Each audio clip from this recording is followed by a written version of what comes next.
ভিডিওটা মনোযোগ দিয়ে দেখলাম, বুঝছেন? এই যে ছোট ছোট বাচ্চারা মাদ্রাসায় পড়ালেখা করে, স্কুলে পড়ালেখা করে, বিভিন্ন প্রতিষ্ঠানে যে পড়ালেখা করে, বাসা বাড়িতে বসে পড়ালেখা করে, এই ভিডিওটা একটা সচেতনমূলক ভিডিও সবার জন্য। প্রত্যেক মাদ্রাসায়, স্কুলে, বাসায় আপনাদের মাথার উপরে যে ফ্যানগুলো চলে, এগুলো আপনারা একটু সচেতন হয়ে, সতর্ক হয়ে যদি একটু ফ্যানের গোড়াগুলো দেখেন যে এই ফ্যানগুলো ঠিক আছে কিনা, এই ফ্যানগুলো যেই নাট দিয়ে লাগানো ওই জায়গাটা ঠিক আছে কিনা, নাটগুলো টাইট আছে কিনা, কিংবা যেই রশিদে বাঁধছেন, বাংলাদেশে তো বেশিরভাগ রশিদে বাঁধে, তো যে রশিদে বাঁধছেন এই রশিগুলো ঠিক আছে কিনা, বান্দাগুলো ঠিক আছে কিনা একটু দয়া করে পরীক্ষা করবেন।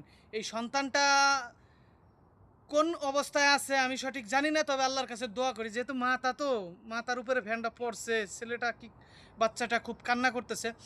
সতর্কমূলক ভিডিও। আপনারা সবসময় প্রত্যেকটা প্রতিষ্ঠানের মাস্টাররা আপনারা একটু দায়িত্বশীল হন, নিজের থেকে একটু দায়িত্বশীল হন।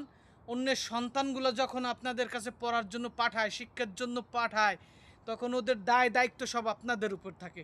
এই জন্য আপনারা একটু সতর্ক হন। এদের উপরে যে ফ্যানগুলো চলে কিংবা যে বাসার নিচে, এগুলো ঠিক আছে কিনা একটু সঠিকভাবে দেখবেন।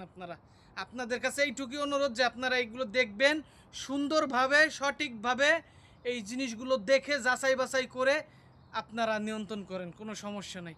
এখানে আমি কারো দোষ দেখতেছি না, কিন্তু বিষয়টা হচ্ছে যে এটা অ্যাক্সিডেন্ট। কিন্তু এই ছেলেটার জন্য দোয়া করি মহান আল্লাহর দরবারে, আল্লাহ এই ছোট বাচ্চা এদেরকে আপনি সুস্থ করে দেন, ভালো করে দেন।